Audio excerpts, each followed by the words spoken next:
बाबा का आशीर्वाद SPM channel पर आपका स्वागत है। मेरा नाम सुमन मलिक, रोहतक हरियाणा से। अगर आपके दीपक में ओम की आकृति बन रही है तो आपको कौन कौन सी शक्तियाँ प्राप्त हो रही हैं, ये सभी इस पूरी वीडियो में बताएंगे। सबसे पहला लाभ आपका प्राप्त होने वाला है कि आपका जो छठा चक्र है वो जागृत होने वाला है।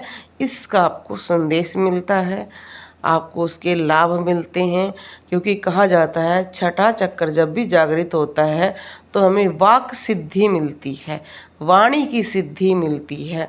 बिना सोचे समझे हम किसी भी व्यक्ति के बारे में अपने आप कुछ बताना शुरू कर देते हैं या अपने आप कहना शुरू कर देते हैं और वो बात अपने आप सिद्ध हो जाती है।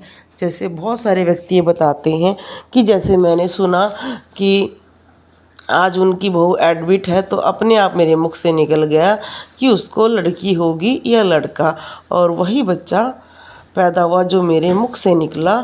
लड़की, मैंने कहा लड़की पैदा हुई। तो ये क्या है? ये आपकी वाक सिद्धि है जो अपने आप बिना सोचे समझे हमारी वाणी से निकलती है। बहुत सारे लोगों को पता है कि अलग अलग लोग अलग अलग तरह की पूछा देते हैं।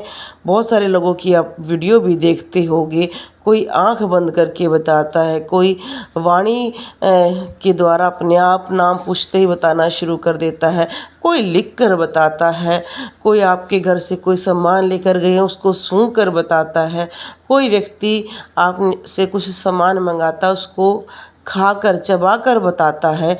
ये सभी शक्तियाँ होती हैं। पर कहा जाता है कि छठे चक्र को शक्तियों का प्रमुख चक्र कहा जाता है, क्योंकि इसमें वाक सिद्धि प्राप्त होती है जो सबसे ज़्यादा इम्पोर्टेंट मानी जाती है, या ये कह सकती हैं जो सबसे ज़्यादा महत्वपूर्ण होती है, क्योंकि उसमें व्यक्ति को कुछ भी नहीं करना होता है। अपने आप जो उसके मन में आता है उसको बोल देना चाहिए और वही बातें उसकी रियल होती हैं। इसको वाक सिद्धि कहते हैं। उसमें कई सारे लोग ये सोचते हैं कि ये व्यक्ति सोच कर बोलेंगे तो हमारी वाणी सिद्ध होगी। नहीं, बिना सोचे समझे आप जो मुख से बोलते जाओगे वही आपका सत्य निकलेगा। तो छठे चक्र के चमत्कारी प्रभाव बहुत सारे होते हैं, और जो भी व्यक्ति ओम की आकृति उसके दीपक पर बन रही है तो उसे क्या प्रयास करने चाहिए? कहते हैं कि उस व्यक्ति को बेलपत्र का पौधा लगाना चाहिए। अपने गमले में लगा सकते हैं, घर में लगा सकते हैं, किसी पार्क में लगा सकते हैं, किसी स्कूल में लगा सकते हैं, कहीं भी लगा सकते हैं, और उसकी 2 साल तक सेवा करनी चाहिए। उस व्यक्ति को बहुत ज़्यादा सिद्धियां प्राप्त होती हैं। और आप अगर वाक सिद्धि के क्षेत्र में चल रहे हैं तो आपको बहुत जल्दी लाभ मिलता है। ओम की आकृति हर किसी की नहीं बनती हैं। ये आप हमारे चैनल पर भी देख सकते हैं।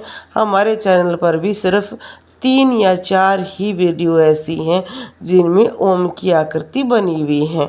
तो ये कह सकते हैं कि हजारों व्यक्तियों में से एक व्यक्ति की ही हमने ये वीडियो देखी है।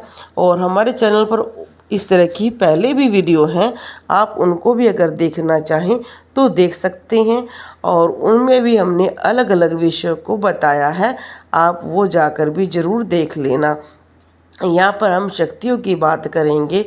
जिनके दीपक पर ओम की आकृति बन रही है उनके मंत्र बहुत जल्दी सिद्ध होंगे, क्योंकि कहा जाता है कि मंत्र की शुरुआत ही ओम से होती है, और ओम से ही वो मंत्र हमारे पूरे शरीर में संचारित रहता है।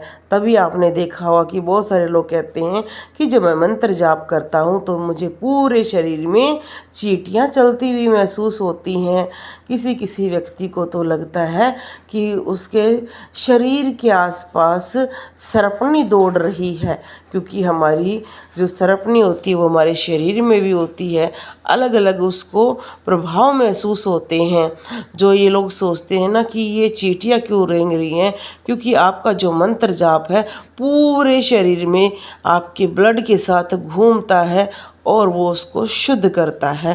तो अगर आपके दीपक में ओम की आकृति बन रही है तो आप बहुत ही ज़्यादा शक्तिशाली बनते जा रहे हैं। पर मैं ये सदैव कहना चाहूँगी, शक्तियाँ प्राप्त होने के बाद आप अच्छे कर्म करते हैं, बुरे कर्म करते हैं, ये आप पर निर्भर करता है। क्योंकि आप हमारे जितने भी पुराण देखते हैं या कथाएं सुनते हैं, उनमें ये ज़रूर देखा है कि बहुत सारे लोगों ने शक्तियाँ प्राप्त की हैं। और अगर उन्होंने बुरे काम किए हैं, जैसे अश्वत्थामा, उसके पास भी बहुत सारी शक्तियाँ थी, पर उन्होंने गलत उनका प्रयोग किया तो वो श्रापित हो गए। और ऐसे ही बहुत सारे ऐसे भगत रहे हैं जिन्होंने शक्तियों का अच्छा उपयोग किया, वो पूजनीय हो गए। जैसे अश्वत्थामा की माता, जिनको कृपी कहा जाता है, और आज वो गुड़गांव वाली माता के नाम से पूजी जाती हैं। तो कहा जाता है शक्तियाँ प्राप्त हो जाती हैं सभी को, पर उन शक्तियों को कौन किस रूप में ले रहा है, उसी से आप योग्य बनते हैं, पूजनीय बनते हैं, साधु बनते हैं, आपका आचरण अच्छा होता है। इसलिए जिन लोगों को लगता है कि शक्तियाँ सिर्फ अच्छे व्यक्तियों के साथ होती हैं, ऐसा नहीं है। जो भी कर्म करेगा, जो भी भक्ति करेगा, जो भी कर्म करेगा, उसे शक्तियाँ जरूर प्राप्त होगी, चाहे वो व्यक्ति बुरा हो चाहे अच्छा हो। शक्तियाँ सदैव आपकी भक्ति पर, आपके कर्मों पर निर्भर करती हैं। इसलिए ये आप स्वयं आपने निर्धारित करना है कि आपके दीपक पर ओम की आकृति बनी है, तो आगे चल के आपने अच्छे कर्म करने हैं या बुरे करने हैं। शक्तियाँ तो आपके पास आएंगी ही आएंगी, पर अगर आप शक्तियों को बुरा चलाएंगी तो वो शक्ति आपका नाश भी कर देंगी। जैसे आज सभी जानते हैं कि बहुत सारे व्यक्ति रहे हैं जिनका शक्तियों का दुरुपयोग हुआ और वो श्रापित होकर रह गए। इसलिए जो व्यक्ति ये शंका करते हैं कि फलाने के पास शक्ति क्यों है, वो तो बहुत ही बुरा है, उसने कर्म किए हैं, शक्तियाँ प्राप्त की हैं, शक्तियाँ आप भी प्राप्त कर सकते हैं। अब कौन कौन सी शक्तियाँ हमें ओम से और भी ज़्यादा मिल सकती हैं?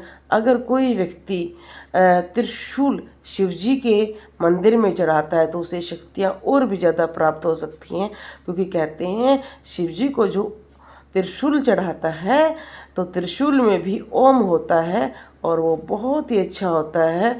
जितने भी हमारे पाप कर्म होते हैं वो दूर हो जाते हैं। यहाँ पर वो पाप कर्म माफ़ होते हैं जो माफ़ी लायक होते हैं। जो बुरे कर्म होते हैं वो कभी भी हमारे माफ़ नहीं होते हैं, ये सभी जानते हैं। इसलिए कहते हैं वही कर्म करने चाहिए जो आप उनको झेल सको। तो इसलिए अच्छी अच्छी भक्ति करो, घर बैठकर आराम से करो, प्रभु आपके पास घर बैठे भी आ जाएंगे। कहीं भी जाने की आवश्यकता आपको कभी नहीं पड़ेगी, क्योंकि कहते हैं भगवान कण कण में है। और इतनी सुंदर आकृति की आप दर्शन घर बैठे कर रहे हैं, कहीं ना कहीं आपका पुण्य जागृत हुआ है। जो भी ये वीडियो देख रहा है तो कहीं ना कहीं उसका पुण्य जागृत हुआ, तभी तो उसको ये वीडियो प्राप्त हुई है। हर किसी को तो शायद ये वीडियो ना भी मिले, और इसलिए आप इसको शेयर करें, सब्सक्राइब करें, चैनल को आगे बढ़ाएं।